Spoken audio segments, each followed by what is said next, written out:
Entre el estruendo de la música de banda golpeándome el pecho y el papel picado cayendo por todos lados en la fiesta de cumpleaños en Roma Sur, mi teléfono vibró no una vez, sino de forma insistente, como si alguien estuviera tocando la puerta a medianoche. Yo todavía sonreía por compromiso, con un vaso de agua fresca bien fría en la mano, cuando en la pantalla apareció el nombre de mi hijo, Iván.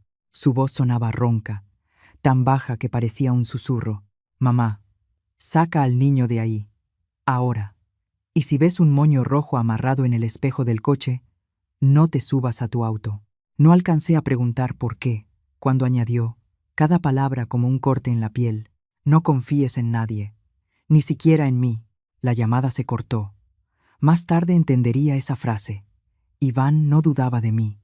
Dudaba de que su teléfono estuviera seguro. Me quedé paralizada. El vaso temblaba en mi mano. El corazón me golpeaba el pecho como un martillo. ¿Ni siquiera en mí? ¿Cómo debe entender eso una madre?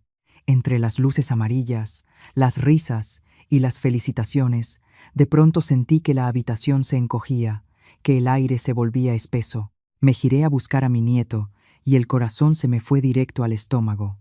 La chamarra del niño ya no era la que yo le había puesto hace un momento. Alguien se la había cambiado. ¿Cuándo? ¿Por qué? Atravesé la casa como alguien caminando dentro de una pesadilla asfixiante. Todo seguía siendo ruidoso, luminoso, lleno de risas, pero en mis oídos los sonidos estaban distorsionados, como si me hubieran tapado con algodón. Solo escuchaba el latido de mi corazón pesado, acelerado, sin permiso para detenerse. El patio trasero apareció frente a mí. La fila de focos amarillos colgaba baja, balanceándose con el viento. El olor a carne asada, a pan dulce, a bugambilias se mezclaba en el aire. Gael estaba en cuclillas en el suelo, con las manos llenas de tierra, concentrado empujando su carrito de juguete por una zanja pequeña que los niños acababan de cavar.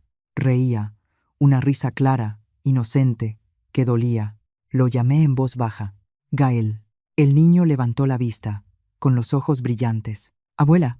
Corrió hacia mí y me abrazó las piernas con los dos brazos. Me agaché por reflejo para abrazarlo y justo en ese momento lo vi con claridad. En la muñeca izquierda de Gael, justo debajo de la manga, había una marca rojiza tenue. No era un raspón ni una picadura. Era la huella de unos dedos de adulto, un agarre demasiado fuerte, demasiado prolongado, que dejó marca. Se me cerró la garganta. ¿Qué te pasó en la mano? Gael miró hacia abajo y se encogió de hombros. No sé. Un señor me agarró de la mano y dijo que me llevaba por un refresco. ¿Qué señor? La pregunta se me atoró en la cabeza, sin poder salir. Solo apreté la mano del niño un poco más fuerte, lo suficiente para que sintiera que yo estaba ahí, lo suficiente para que yo misma no empezara a temblar. Nos vamos a casa, ¿sí? Ahora mismo. Pero no he comido pastel. El pastel será otro día. Hazle caso a tu abuela. Apenas me incorporé, Jimena apareció, como si hubiera estado ahí todo el tiempo. Su vestido le ceñía el cuerpo, la sonrisa arqueada justo en el punto exacto, esa sonrisa que siempre hace sentir a los demás que están siendo tratados con amabilidad, pero que nunca es realmente cercana. Mamá Teresa, ¿a dónde se lleva a Gael? Su voz era dulce como miel. La fiesta apenas empieza. Sentí cómo esa mirada pasaba por mí y luego se detenía en Gael.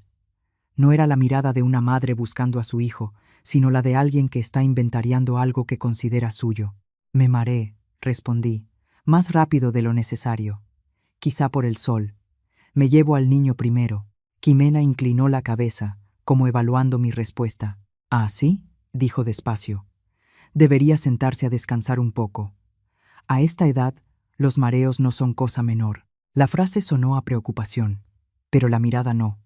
Era como si estuviera marcando una casilla en una lista que solo ella veía. Lo vi con claridad, aunque aún no entendía por qué. Estoy bien, dije, y acerqué más a Gael a mi cuerpo. Ya estoy acostumbrada. Pasó un breve silencio. Luego Jimena volvió a sonreír, una sonrisa tan perfecta que resultaba vacía. Entonces váyase con cuidado. Yo le aviso a Iván. El corazón se me frenó un segundo al escuchar el nombre de mi hijo en su boca. Asentí sin decir nada más y me concentré en abrir paso entre la gente con Gael. Conocidos me saludaban, preguntaban, Reían. Yo respondía con movimientos automáticos de cabeza, sintiendo que caminaba contra la corriente de un río festivo sin que nadie lo notara. Cuando estaba a punto de llegar a la puerta que daba al exterior, una voz de hombre sonó detrás de mí, muy baja, muy rápida. No era para mí, ni intentaba ocultarse. La firma, esta noche. No me giré. Pero cada palabra me golpeó la nuca como una ráfaga fría. La firma, esta noche. ¿La firma de quién? ¿En qué papel? ¿Y por qué esta noche? Caminé más rápido. La puerta se abrió. El aire de afuera estaba más fresco, pero no me ayudó a respirar mejor. Llevé a Gael de la mano por el camino empedrado.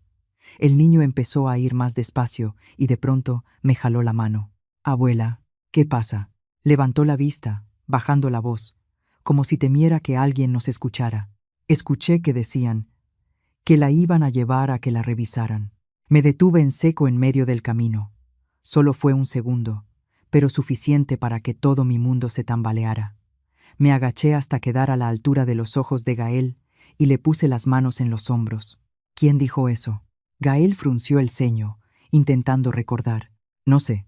Yo estaba jugando y ellos lo dijeron.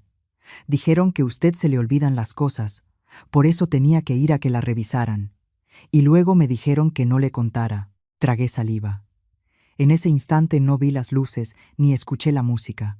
Solo vi un hilo delgado tensándose entre los adultos a mi alrededor y Gael, un niño de 8 años, parado justo en medio. Hiciste bien en decírselo a tu abuela, le dije despacio. De ahora en adelante, si alguien dice algo de la abuela, me lo cuentas todo. ¿Sí? Gael asintió. Sí.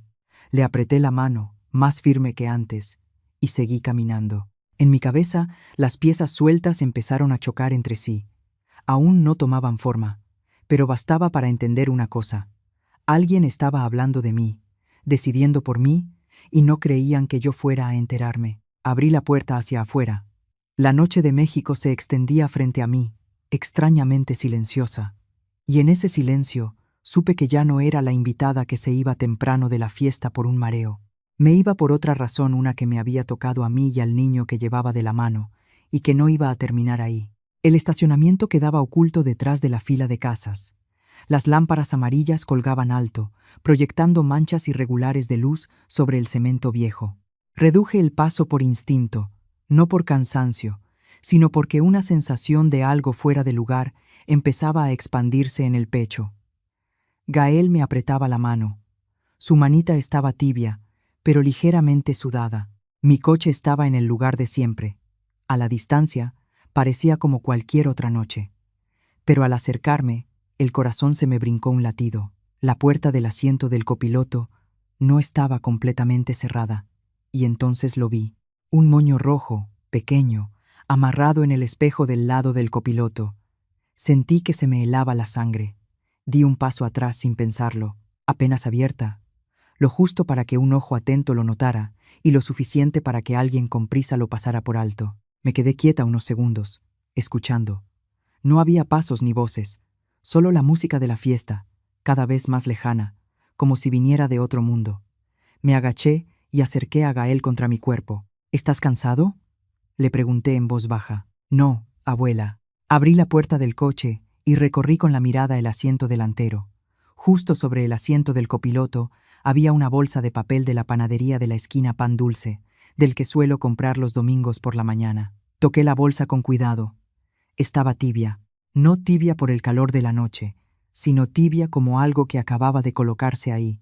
Junto a la bolsa había un sobre manila, grueso, rígido, acomodado con cuidado, como si alguien quisiera que lo viera. En el frente, con letra firme y ordenada, decía: «Para Teresa. No abras aquí». Volví a tragar saliva. Las palabras no sonaban a amenaza, pero era justamente su calma lo que me erizaba la piel. Alguien había abierto mi coche. Alguien sabía que yo saldría ahí. Y alguien sabía mi nombre, Teresa, con la cercanía suficiente para escribirlo como si enviara un regalo. Cerré la puerta del coche sin tocar el sobre. Un pensamiento claro y frío se impuso. No ahora. Me giré hacia Gael. «Súbete al coche de doña Lupita». «¿Sí? La abuela tiene que hacer algo un momentito». El niño me miró, quizá con ganas de preguntar, pero solo asintió. Lo llevé hasta el coche estacionado cerca. Doña Lupita estaba sentada adentro, con la ventana a medio bajar. «Teresa, ¿se va tan temprano?» «Sí». «¿Podría llevar al niño a casa por mí?» «Yo llego enseguida». Me observó un segundo más, con la mirada de quien ha vivido lo suficiente como para no hacer preguntas de más. «Claro. Subete, Gaël». Me incliné y besé a Gaël en la frente. «Vete tranquilo. La abuela llega después». «Cuídese, abuela», dijo el niño, en voz muy bajita. La puerta del coche de doña Lupita se cerró. El vehículo arrancó y salió del estacionamiento. Me quedé mirando hasta que las luces traseras desaparecieron por completo y solo entonces regresé a mi coche. Sin Gaël a mi lado, el espacio se volvió aterradoramente amplio. Abrí de nuevo la puerta del copiloto. Esta vez tomé el sobre. Pesaba más de lo que había imaginado. No lo abrí de inmediato. Me senté en el asiento del conductor. Cerré la puerta. Puse el sobre mis piernas. Respiré hondo. Y entonces rasgué el borde. Dentro había fotografías a color, nítidas. La primera mostraba a Jimena entrando a una notaría. El cabello perfectamente peinado. El paso seguro. A su lado caminaba un hombre de mediana edad, con un anillo de oro grueso en la mano izquierda. No reconocí su rostro, pero la forma en que se inclinaba hacia Jimena era demasiado familiar para cualquiera que haya visto a gente cerrar asuntos importantes. La segunda era una foto tomada de cerca de un calendario. Un día estaba marcado con un círculo rojo. A un lado, en letras gruesas, aparecía la hora. Las 11:47. Debajo, solo 2 palabras que me helaron la espalda. Acta de interdicción.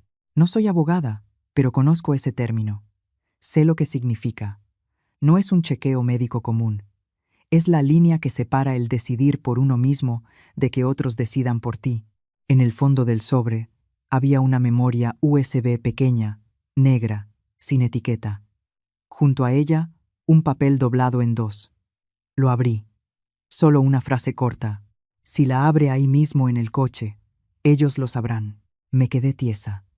Mi mente no dio vueltas como había imaginado. Al contrario, todo se volvió extrañamente claro. Alguien me había estado siguiendo. Sabía que yo saldría al estacionamiento. Sabía que encontraría el sobre. Y sabía que yo tendría la calma suficiente para leer la advertencia. Volví a meter todo en el sobre, con cuidado, como quien acomoda algo frágil. Mis manos no temblaban, pero el corazón latía lento, pesado, como si estuviera entrando a una habitación cerrada, sin ventanas. Encendí el motor. Cuando el coche empezó a avanzar, miré el espejo retrovisor por costumbre. Y justo en ese instante, me di cuenta de que no había estado sola en el estacionamiento. Al fondo, bajo una luz más tenue, había un coche negro, estacionado junto a la pared, sin placas delanteras, el motor apagado, como si hubiera estado ahí desde hacía mucho tiempo, esperando a que yo me diera cuenta o a que no me diera cuenta. La luz de mi coche se reflejó en su parabrisas, pero no logré ver el interior. Solo distinguí una oscuridad espesa que no devolvía la mirada. No volteé de nuevo. Avancé despacio. Me incorporé al camino de salida y dejé el coche negro atrás. Pero aun cuando desapareció de mi vista, la sensación de estar siendo observada seguía intacta, pegada a mí como el aroma del pan dulce que aún se quedaba en las mangas. En mi bolso, el sobre Manila permanecía quieto, pesado, como un recordatorio de que había cosas ya colocadas en mi camino y que a partir de ese momento, cada paso que eligiera ya no sería casual. Manejé más despacio de lo habitual, no por miedo, sino porque mi cabeza necesitaba un respiro para ordenar todo lo que acababa de caer encima. Las calles nocturnas de la ciudad me eran familiares hasta el último bache, hasta cada farol amarillo que iluminaba la banqueta, pero esa noche todo parecía cubierto por una capa de silencio denso. Sentía claramente el sonido constante del motor bajo mis pies, como un hilo que me mantenía anclada a la realidad. Yo soy Teresa. Ese nombre me ha acompañado durante décadas, sin ruido, sin adornos. Me dediqué a restaurar casas antiguas, construcciones viejas que parecían a punto de derrumbarse, abandonadas en medio de una ciudad siempre apresurada. Ese trabajo me enseñó algo. Para salvar una estructura, hay que entender su cimiento.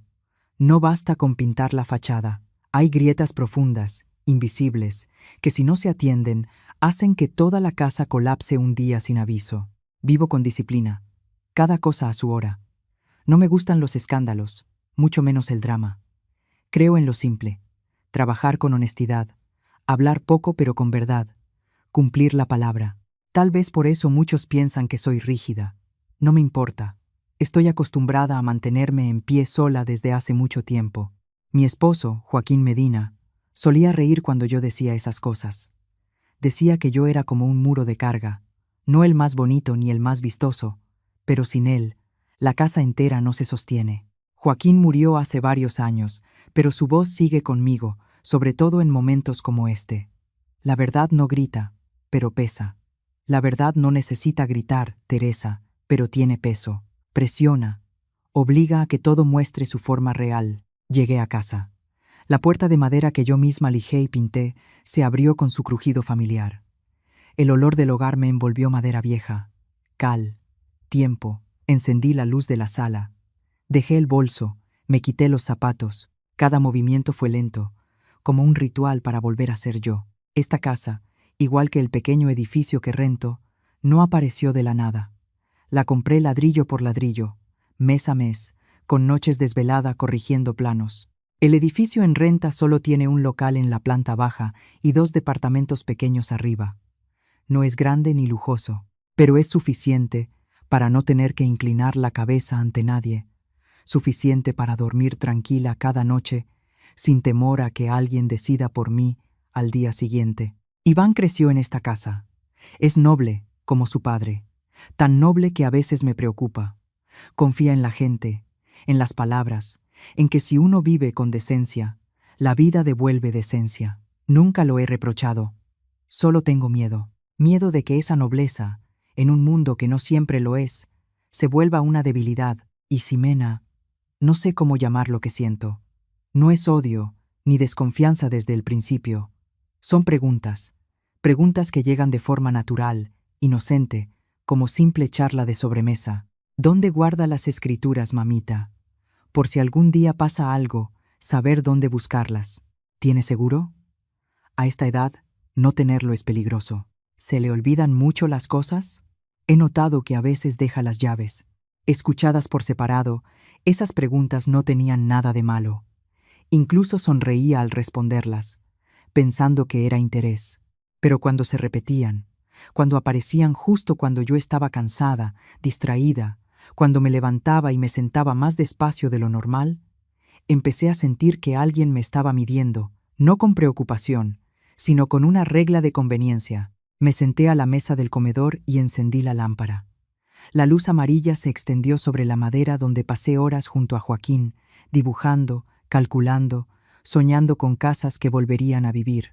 Coloqué el sobre Manila sobre la mesa. Ahí estaba, silencioso, pero su presencia dominaba toda la habitación. No me apresuré a abrir la USB.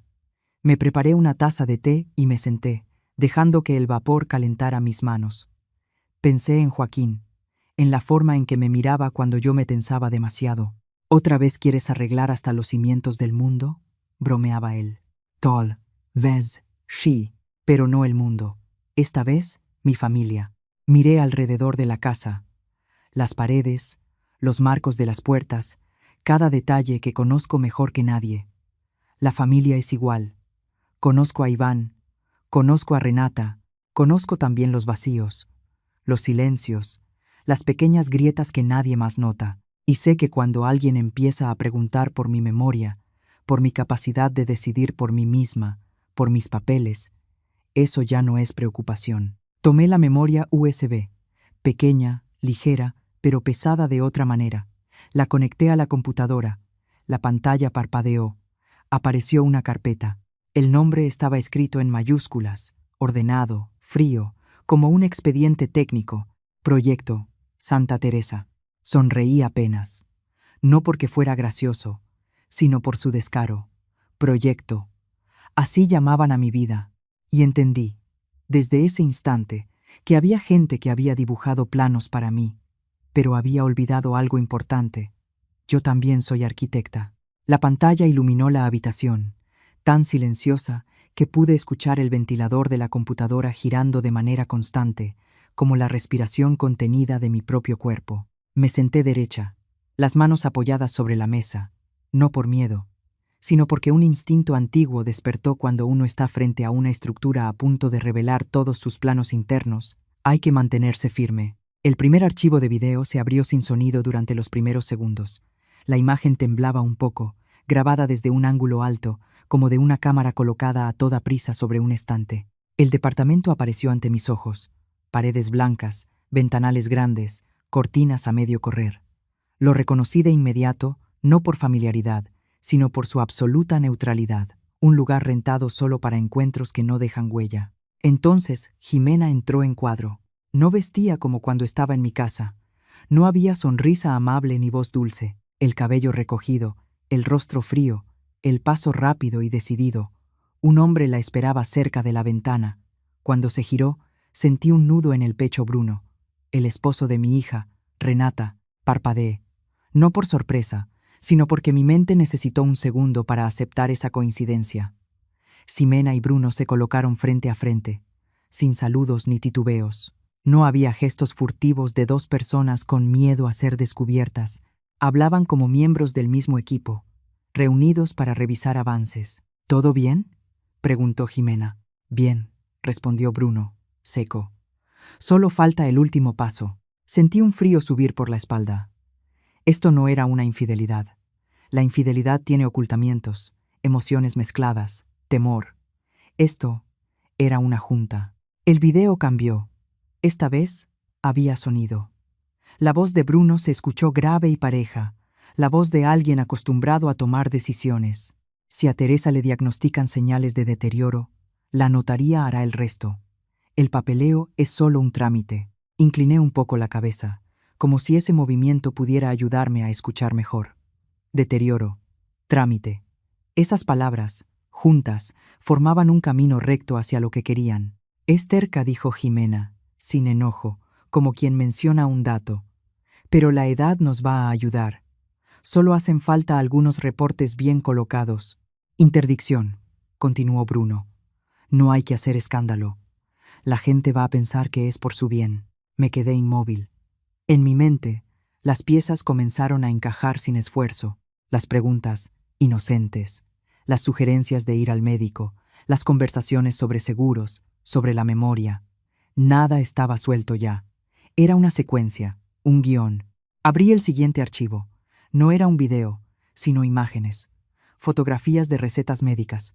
Mi nombre aparecía en la esquina superior, claro. Un ansiolítico de dosis baja, indicado para personas propensas a la ansiedad. Yo nunca había tomado eso, pero debajo había otra imagen, el nombre de Iván. Me llevé la mano a la boca. No por miedo a que alguien me oyera, sino porque de no hacerlo, habría soltado un suspiro demasiado fuerte. La receta de mi hijo. Medicamentos para el corazón y para ayudar a dormir, con dosis que aumentaban semana tras semana. La fecha coincidía con el periodo en que Iván empezó a quejarse de cansancio, de mareos, de olvidos.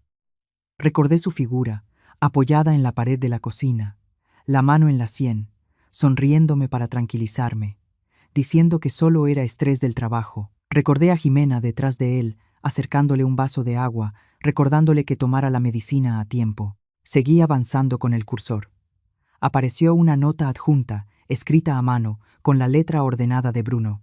Mantenerlo dependiente, mantenerlo dependiente. Un escalofrío me recorrió desde la nuca hasta la espalda. No necesitaban matar a nadie. No necesitaban hacer nada escandaloso. Solo tenían que empujarnos poco a poco hacia el papel de personas cada vez más débiles, que necesitan ayuda, que necesitan que otros decidan por ellas. Me recargué en el respaldo de la silla. En ese instante entendí que lo más aterrador del plan no estaba en su crueldad, sino en lo razonable que parecía. La sociedad lo aceptaría. Los vecinos asentirían. La gente diría, pobrecita Teresa, Iván sí está muy mal. Menos mal que la nuera y el cuñado se hacen cargo. Seguí mirando, como si detenerme hiciera que todo estallara. Apareció otro audio. Esta vez, la voz de Bruno era más baja. Lo importante es el momento. Cuando todos ya estén acostumbrados a verla confundida, firmar los papeles no va a levantar sospechas. ¿Y el niño?, preguntó Ximena. Bruno guardó silencio unos segundos. Luego dijo, muy bajo, es la mejor razón. Me quedé inmóvil. Apreté el ratón con tanta fuerza que los nudillos se me pusieron blancos. No entendí del todo esa frase, pero algo dentro de mí me dijo que no debía apresurarme a entenderla. Hay cosas que, una vez comprendidas, no permiten volver atrás. Miré el reloj que aparecía en la pantalla. El tiempo de las grabaciones se extendía por varias semanas. No era una decisión impulsiva, no era una emoción pasajera, era una obra ensayada con cuidado, con guión, con reparto, con ritmo. Solté el aire despacio. En mi cabeza volvió a sonar la voz de Joaquín, grave y firme. La verdad no grita, pero pesa. La verdad no grita. Se queda ahí, esperando a quien tenga la fortaleza para levantarla. El cursor se detuvo en el último archivo de la lista. El nombre no era largo ni ambiguo, solo 2 palabras, frías y directas. Gael Evidencia. El corazón me dio un salto en el pecho. Acerqué la mano al teclado y me detuve. Una parte de mí quería levantarme, salir de la habitación, tomar agua, hacer algo muy cotidiano para aplazarlo. Pero otra parte, la que ha estado frente a muros cuarteados, y aún así tuvo que decidir si derribar o sostener, sabía que no podía. Acerqué el ratón. Mi dedo se deslizó apenas, como si un poco más de fuerza hiciera vibrar toda la mesa. En el instante previo a hacer clic, me descubrí deseando algo. Que Gael fuera solo un nombre mencionado al pasar. Que el niño no estuviera realmente dentro de ese plano. El cursor tocó el archivo. Inhalé. Y en esa fracción de segundo, mi mano se detuvo. El corazón pareció salirse del pecho, porque entendí que, una vez abierto, habría cosas que ya no podrían cerrarse. Hice clic. El sonido no fue fuerte, pero en esa habitación en silencio resonó como un golpe de metal contra el hueso. La voz de Ximena apareció, tan familiar que me revolvió el estómago, no la voz dulce que usaba con Gael, sino una voz desnuda, sin filtros, hablándole a alguien muy cerca. El niño será la razón. Un breve silencio. Luego continuó, con la calma de quien ordena objetos. Si Teresa se opone, diremos que pone en peligro al menor. Solo hay que sembrar bien la historia. Todos lo van a creer. Me quedé rígida. La habitación parecía encogerse a mi alrededor. Escuché con claridad el tic-tac del reloj de pared, avanzando segundo a segundo, regular y despiadado. Ximena no bajó la voz, ni dudó. Hablaba como alguien que ha repetido esa frase muchas veces en su cabeza, hasta convertirla en una proposición lógica. Una abuela terca, olvidadiza, que no coopera. Un niño cerca corre peligro. La voz del hombre respondió. No necesitaba escuchar más para saber que era Bruno, grave y concisa. Exacto. Entonces limitar el contacto es razonable, y después los papeles serán más fáciles. Me llevé la mano a la boca para que no se escapara el aliento. Las palabras, limitar el contacto, me atravesaron como una hoja fría. No solo querían que yo firmara, querían arrancarme de Gael paso a paso, para debilitarme por la ausencia, y entonces todo lo demás llegaría de manera muy natural. El audio terminó. La pantalla quedó inmóvil. Yo seguía mirándola fijamente, como si al hacerlo lo suficiente las palabras cambiaran de sentido. Pero no lo hicieron. Se aferraron a mí, pesadas y reales. No lloré, no grité. Sentí algo distinto crecer dentro, un dolor sordo y profundo, como cuando uno descubre que una grieta ha atravesado los cimientos de la casa que creía firme. Gael, el niño que cargo cada domingo por la mañana, el que me llama abuela con voz entre dormida y despierta, lo habían colocado en el centro de esta obra como una herramienta. Tomé el teléfono. Mis dedos temblaron apenas, pero mi mente no. Llamé a Iván. Contestó después de 2 timbres. Mamá, ven para acá. Ahora, dije, sin rodeos. ¿Pasa algo, mamá? Ven, repetí. Ven solo. Hubo un breve silencio del otro lado de la línea. Luego escuché un suspiro contenido. Voy para allá. Colgué. Me puse de pie y abrí la ventana. El viento nocturno entró con el olor de la ciudad: polvo, gasolina, alguna flor silvestre perdida. Necesitaba que algo se moviera para recordarme que el tiempo seguía avanzando. Iván llegó en menos de 20 minutos. Cuando abrí la puerta, casi no reconocí a mi hijo. La piel pálida, ojeras marcadas, los hombros caídos como quien acaba de cargar un peso excesivo.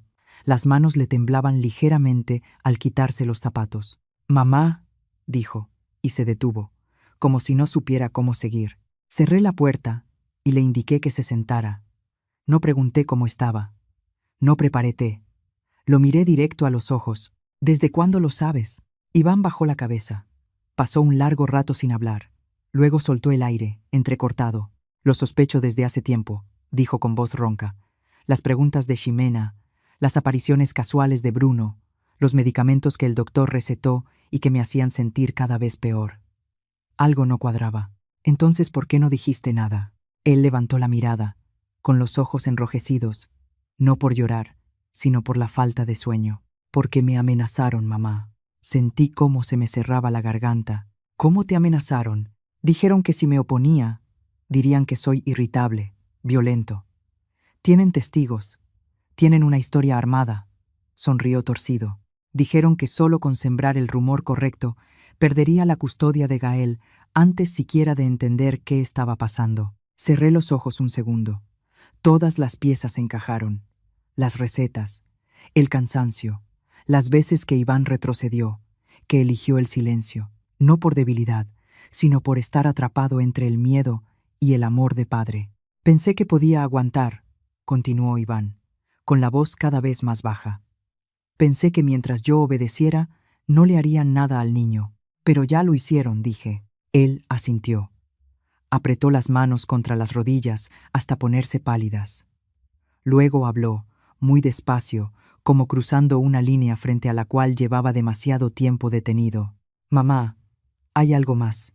Lo miré, sin apurarlo, sin presionarlo. «Creo que…» tragó saliva.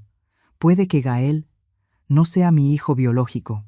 La habitación pareció quedarse sin sonido. No escuché los coches afuera ni el viento, solo esa frase suspendida entre nosotros. Iván se apresuró a añadir, como temiendo que yo entendiera mal. «Pero eso no cambia nada», dijo rápido, con urgencia. «Yo amo a ese niño. Lo crié desde que nació. Me desvelé, lo cargué, le enseñé a caminar. Sea o no de mi sangre, no me importa. Es mi hijo». Me levanté. Caminé hacia él y puse la mano sobre su hombro.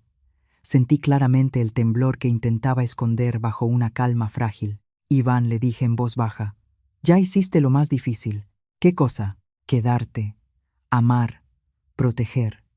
Lo miré directo a los ojos. «Usaron eso mismo para asustarte, pero eso mismo es lo que los va a hacer perder». Iván respiró hondo, como si por primera vez en toda la noche se permitiera respirar de verdad. Volví a la mesa y miré la pantalla que seguía encendida. El archivo Gael Evidencia seguía ahí, frío, desafiante. Hablé sin alzar la voz, sin énfasis. Solo una frase, pero supe que a partir de ahí todo cambiaría de dirección. Entonces hay que salvarlo de ellos. No me levanté para caminar por la habitación. Tampoco golpeé la mesa ni respiré agitada. Después de esa frase, la casa cayó en un silencio muy extraño. No un silencio por falta de palabras, sino un silencio porque todo había cambiado de rumbo. Miré a Iván y luego volví a mirar la pantalla de la computadora. Los archivos seguían ahí. No desaparecieron. No necesitaban que yo los mirara más para demostrar nada. Entendí algo con absoluta claridad. Si en ese momento reaccionaba como una madre ofendida, perdería. No porque ellos fueran más fuertes, sino porque ya estaban preparados para una reacción emocional. Esperaban que yo explotara, que acusara antes de tiempo, que dijera cosas sin testigos. Y entonces, solo tendrían que negar con la cabeza, suspirar y decir una sola frase: «Ella no está bien». He estado frente a casas con cimientos agrietados por un sismo. Desde fuera, la gente solo ve algunas fisuras en las paredes. Pero yo sé que basta un paso mal dado para que todo colapse. Por eso no tapo grietas a la ligera. Mido, perforo, refuerzo. Esta vez es igual. «Iván», dije con voz firme, «vete a casa y duerme un poco. Mañana no hagas nada fuera de lo normal. Todo como siempre». Me miró. un poco sorprendido. «Mamá, yo pensé. ¿Pensaste que íbamos a confrontarlos de inmediato?», pregunté. «No, no ahora». Iván guardó silencio unos segundos y luego asintió. Me entendía mejor de lo que yo creía. Antes de irse, volvió y me abrazó. Un abrazo corto, fuerte, como quien se aferra a lo último que aún es sólido. Cuando la puerta se cerró, recién entonces me senté. Abrí la agenda del teléfono. Mi dedo se detuvo sobre un nombre que había guardado desde hacía muchos años, al que casi no llamaba, pero que nunca había borrado. Lic. Mariana Salgado. Mariana contestó de inmediato. «¿Teresa? Si me llama a esta hora, no debe ser algo menor. Necesito verla. Mañana por la mañana. En privado». «De acuerdo. ¿En mi despacho o en otro lugar?». Pensé un segundo. Una notaría pequeña en la calle Morelos, en el centro. No quiero que nadie nos vea entrar a un despacho de abogados. Mariana no preguntó más. «A las 9. Ahí estaré». La reunión del día siguiente se dio exactamente como yo necesitaba. Rápida, precisa, sin rodeos. Mariana se sentó frente a mí. El cabello corto, los lentes de armazón delgado, la mirada afilada pero sin juicio. Le mostré cada parte de la evidencia. Ella no me interrumpió ni hizo exclamaciones. Escuchó como quien revisa un plano técnico. Cuando terminé, ella asintió. «No son tontos, pero son confiados. Y lo más importante, creen que usted va a reaccionar como una víctima». «Yo no soy una víctima», dije. «Lo sé», Mariana sonrió apenas. «Entonces hagámoslo a la manera de quien construye cimientos». Nos sentamos más cerca, con papeles y pluma extendidos. El plan se fue formando sin ruido, capa por capa, como levantar una estructura pensada para soportar peso durante años. La primera capa, el testamento real, sin hacerlo público, sin alardes. Mariana lo redactó, yo firmé, se registró de manera discreta en otra notaría, con cláusulas claras que excluían a Jimena y a Bruno por razones legales incuestionables, sin emociones. Solo estructura. «Este es el pilar», dijo Mariana. «Pase lo que pase, no podrán tocar nada». La segunda capa, el testamento falso. El contenido lo suficientemente dulce para despertar la codicia, lo bastante verosímil para que creyeran que estaban ganando. Ni exagerado ni perfecto. Un buen señuelo debe parecer una oportunidad, no una trampa. «Gente como ellos no revisa a fondo», dijo Mariana. «Confían en la sensación de victoria». La tercera capa me hizo detener la pluma por más tiempo. El señuelo del deterioro. «Va a tener que actuar», dijo Mariana sin rodeos, «pero no debe exagerar». «Lo sé», respondí. «Solo ir un paso más lento, repetir una pregunta, olvidar un detalle pequeño, nada más». «Exacto», asintió. «El deterioro real no es ruidoso, incomoda a los demás, no provoca escándalo». Nos miramos. Las dos entendíamos que esa línea era muy delgada. Cruzarla significaría ponerme yo misma en peligro. «Hay algo más», dije. «Necesito testigos, pero no del tipo de un juicio». Mariana arqueó las cejas. «¿En quién está pensando?» «En el padre Tomás». Me miró unos segundos y luego sonrió. «Interesante. El padre Tomás no es alguien que se meta en asuntos familiares, pero tiene algo que tanto abogados como policías respetan. Una red comunitaria. Sabe quién visita a quién. Quién dice qué cuando cree que nadie escucha. Y, lo más importante, es un tercero al que Jimena y Bruno no prestarían atención». Me reuní con el padre Tomás esa misma tarde, no en la iglesia, sino en una cafetería pequeña cerca de la parroquia. Me escuchó con las manos alrededor de la taza, sin interrumpirme. «Teresa», dijo cuando guardé silencio, «no la ayudo para castigar a nadie». «Lo sé». «La ayudó para que la verdad tenga quien la vea». Me miró de frente. «¿Dónde me necesita?». Le dije el lugar. Asintió. No preguntó nada más. Cuando salí del café, la tarde ya estaba avanzada. Caminé un buen tramo, dejando que los pasos devolvieran mi respiración a su ritmo normal. No me sentía más fuerte, me sentía más clara, como cuando por fin se encuentra la tubería rota dentro de un muro antiguo. Esa noche regresé a casa de Mariana para firmar los últimos documentos. Antes de irme, ella se levantó y me acompañó hasta la puerta. «Teresa», dijo, bajando un poco la voz, Se lo digo directo. Dígalo. ¿Quiere ganar? Mariana me miró sin esquivar. Tiene que hacer que ellos cometan el error frente a un tercero, no frente a usted, no en un arrebato, sino cuando crean que lo tienen todo bajo control. Asentí. Lo entendía. Cuando salí a la calle, la ciudad seguía ruidosa como cualquier otra noche. Pero dentro de mí, una construcción ya había empezado no de ladrillos, sino de tiempos, paciencia y silencio deliberado. Elegí un menú muy sencillo para esa cena, no por ahorrar, sino porque las comidas más importantes de mi vida nunca han necesitado complicación. Una olla de caldo de pollo a fuego lento, el aroma de la cebolla y el cilantro llenando la cocina. Pan recién horneado de la panadería de la esquina. Una botella de vino tinto que a Joaquín le gustaba. La destapé con anticipación para que respirara, como si yo misma necesitara también una pausa antes de que todo comenzara.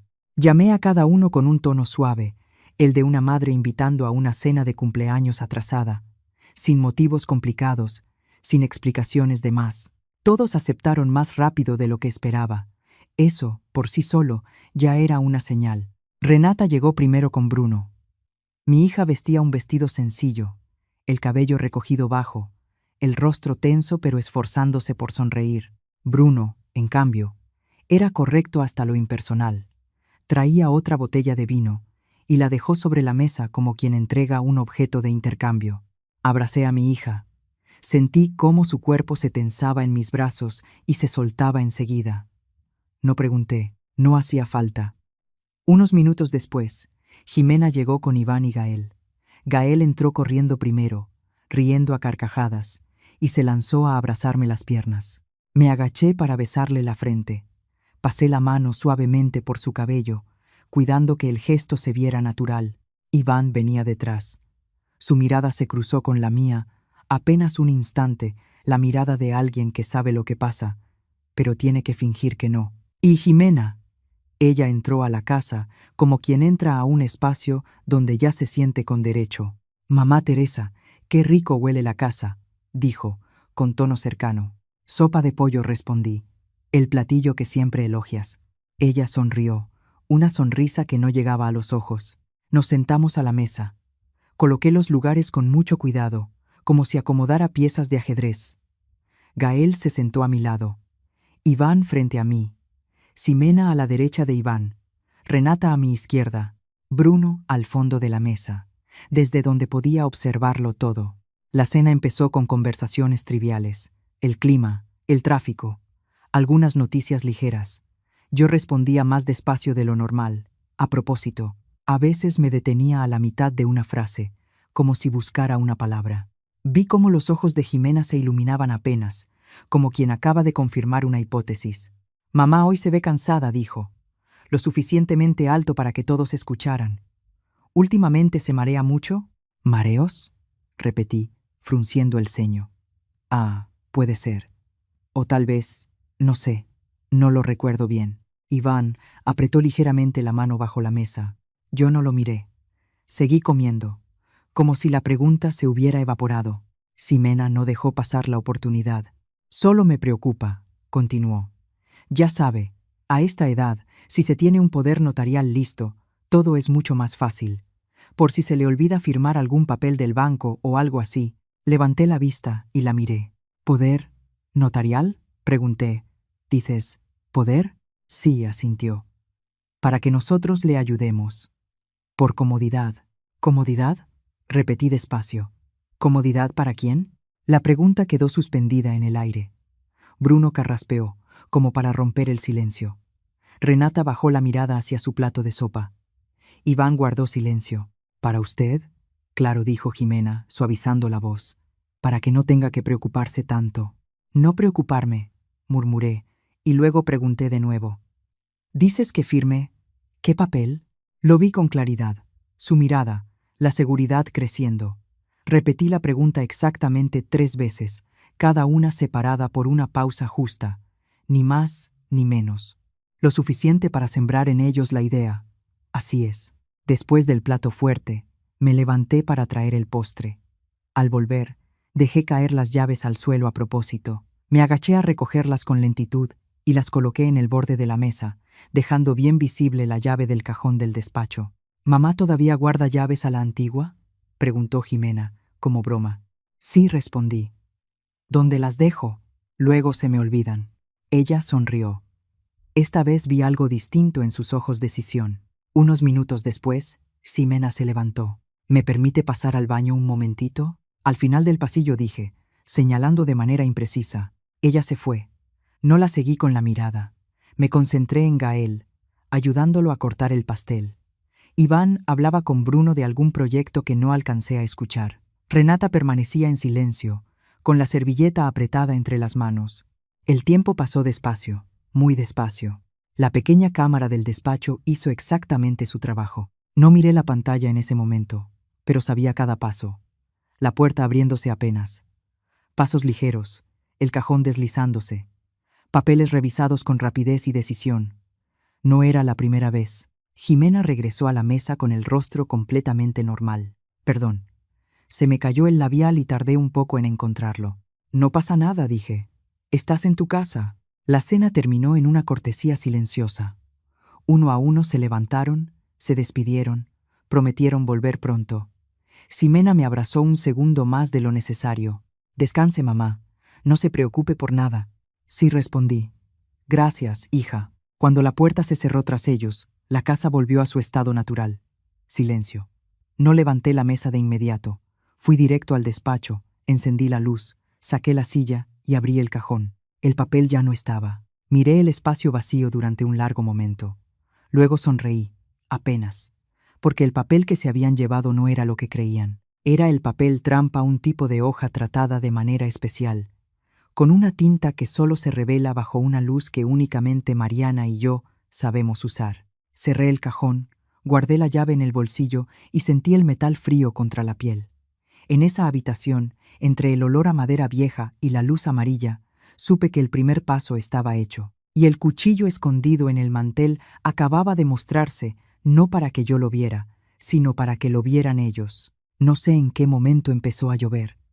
Solo sé que cuando los golpes en la puerta resonaron, mi casa dormida pareció como si alguien la sacudiera con fuerza del hombro. Miré el reloj de pared. Las 2:07 de la madrugada. Un número impar, frío, que no pertenece a visitas normales. Los golpes volvieron a sonar, esta vez más urgentes, más insistentes, como si la persona afuera ya no tuviera paciencia para esperar ni un respiro más. Me puse el abrigo y salí al pasillo. El piso de madera estaba frío bajo mis pies. El corazón me latía lento, pero pesado. Hay momentos en los que uno sabe que el mundo de afuera se ha resquebrajado, incluso antes de abrir la puerta.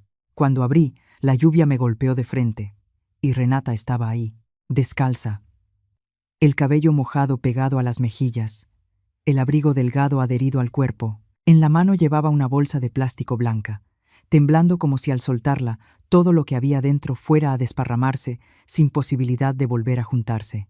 Tenía los ojos enrojecidos, no por un llanto ruidoso, sino por uno contenido durante demasiado tiempo, hasta quedar solo en respiraciones entrecortadas.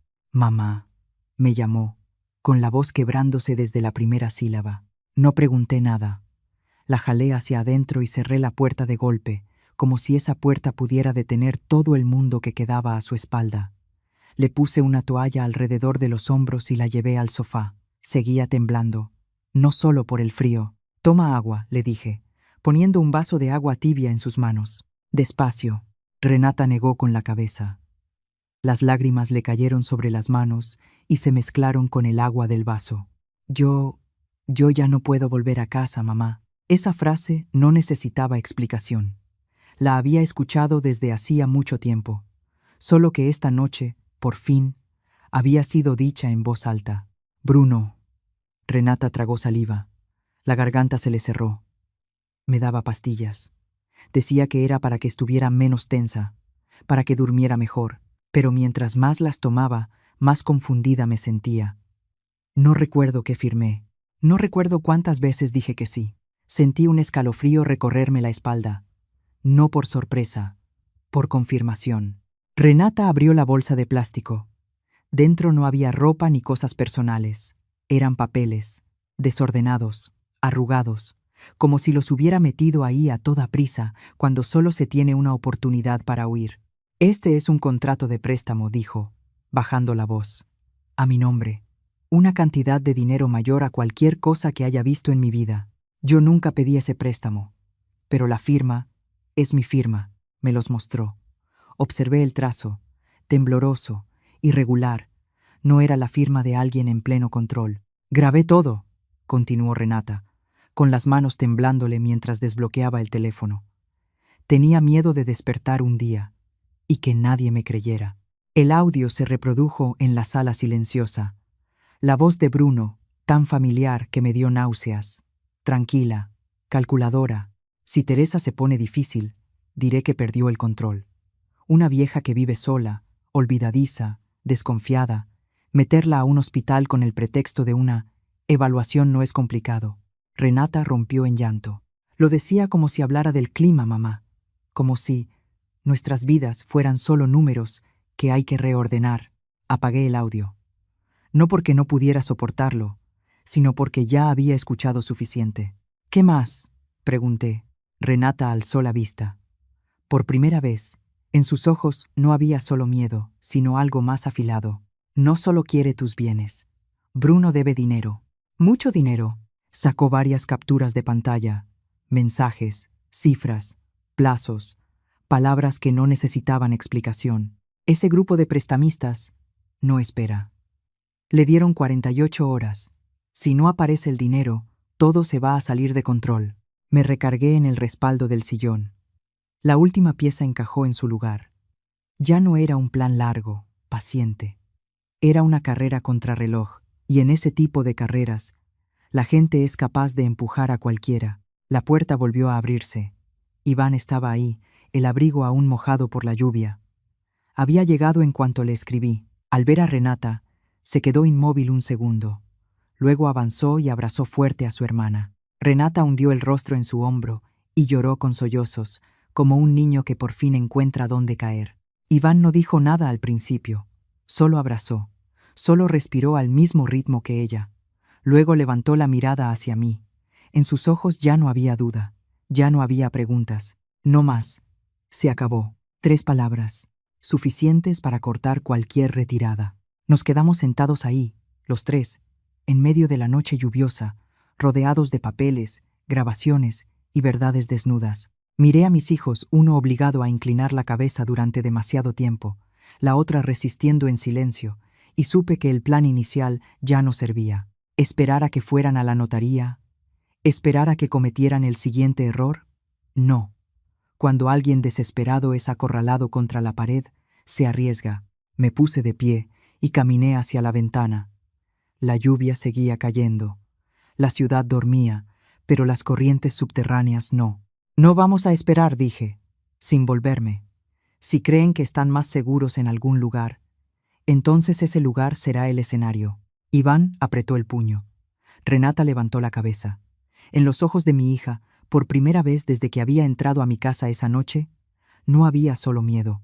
También había un destello de alivio, como si por fin alguien más estuviera sosteniendo la carga que ella había llevado sola durante demasiado tiempo. Volví la mirada hacia mis 2 hijos.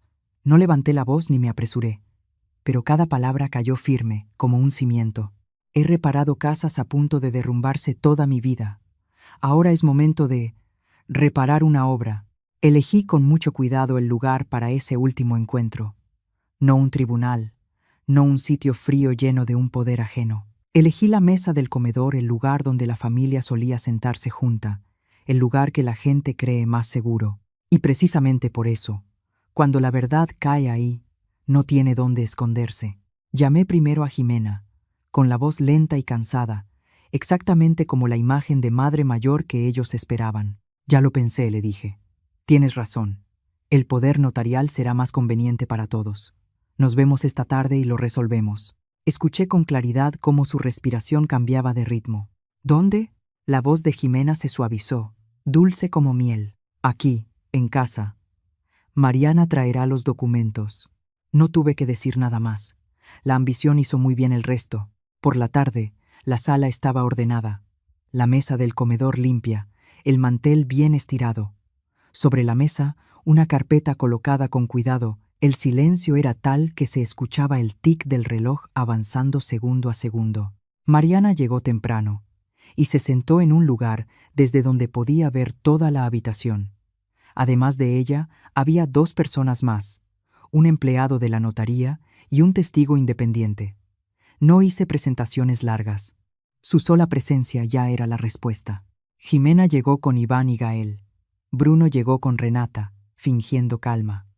Sus ojos recorrieron rápidamente los rostros desconocidos de la sala y se detuvieron un instante más de lo necesario. Los invité a sentarse. Mis movimientos fueron lo bastante lentos para que creyeran que yo dudaba. «Este es el testamento», dije, empujando la carpeta hacia Jimena. Mamá lo ajustó para que quedara claro. Jimena lo tomó. Vi cómo apretaba la mano. Leyó rápido, muy rápido. Cada línea era un asentimiento inconsciente. Conocí a ese instante el momento en que el depredador cree que la trampa ya se cerró. «Quédese tranquila», mamá dijo Jimena, esforzándose por mantener la voz suave. «Yo me encargo de todo». Un momento intervino Mariana, con tono sereno pero afilado. «Antes de firmar, necesitamos aclarar algunos puntos». Jimena frunció el ceño. Bruno se inclinó ligeramente hacia adelante. «¿Qué más hay que aclarar?», preguntó él. Mariana no respondió. Hizo una señal al testigo para que encendiera el dispositivo de grabación, porque hay evidencias que muestran que esta presión para otorgar un poder no nace de la buena fe. La pantalla se encendió. Apareció el video. Jimena revisando el cajón, fotografiando documentos, guardando una hoja en su bolso. La habitación llena de gente quedó en silencio absoluto. El rostro de Jimena se volvió pálido. Bruno se levantó a medias y se detuvo. «Esto es una invasión a la privacidad», gritó Jimena. «Grabación dentro de la casa con el consentimiento de la propietaria», respondió Mariana. «Es legal». El video cambió. La voz de Bruno sonó clara y fría. «Si Teresa se opone, métanla a un hospital. El diagnóstico se encarga del resto». Renata apretó los puños y se puso de pie. «Y esto», dijo, con la voz temblorosa pero firme, «es lo que él me hizo a mí. Documentos falsos, grabaciones de amenazas, contratos de deuda. Todo se apiló como capas de concreto arrancadas hasta dejar al descubierto un núcleo podrido». Iván se levantó. «Esta vez, mi hijo no bajó la cabeza. Fui con un médico independiente», dijo, mirando de frente a Jimena. «Los medicamentos anteriores fueron manipulados. Ya presenté la solicitud para la custodia de Gael». Gael miró a su padre. Iván se inclinó y puso la mano sobre el hombro de su hijo. No hicieron falta promesas. Bruno balbuceó, buscando una salida. «Esto es un malentendido. Yo puedo explicarlo». «Explíquelo en la notaría», y ante el banco lo cortó Mariana. «Documentos falsos, fraude financiero, coerción para firmar bajo incapacidad. El expediente está listo». Jimena lloró. No era un llanto de arrepentimiento. Era el llanto de alguien a quien le han quitado el escenario. «Mamá», me llamó. La miré durante un largo rato. «Mamá no firma nada», dije. «Y desde hoy ya no tienes lugar en esta mesa». La reunión terminó sin gritos, con pasos pesados saliendo de la casa. Cuando la puerta se cerró, la habitación pareció exhalar. En los días siguientes, todo siguió el ritmo de la ley. Renata se mudó a un departamento pequeño, con luz entrando cada mañana por la ventana. Volvió a aprender a cocinar para sí misma y colgó cuadros imperfectos pero libres. Iván concluyó los trámites legales por Gael. Sin importar el resultado de las pruebas, el niño seguía siendo su elección. Y yo conservé la casa, pero más importante aún, redefiní quién tiene derecho a sentarse a la mesa. Abrí un pequeño comedor comunitario, un par de días por semana. Sin ruido, solo una olla de sopa caliente, pan y historias que alguien escucha. Esa noche, cuando levanté la mesa y apagué la última luz, el teléfono vibró. Un mensaje desconocido apareció en la pantalla. «Teresa, ¿de verdad cree que el plan solo incluía a ellos dos?». Me quedé sola mucho tiempo después, escuchando a la casa respirar despacio, como si las paredes también estuvieran aprendiendo a volver a la calma. Hay historias que no terminan con aplausos, sino con un silencio lo bastante profundo para entender que hemos sobrevivido. Si mi historia te tocó, regálame un like, Sígueme y suscríbete al canal para que nos volvamos a encontrar en otros fragmentos de vida. Y dime, ¿desde dónde me estás escuchando? ¿Y alguna vez has tenido que ponerte de pie para proteger lo que más amas?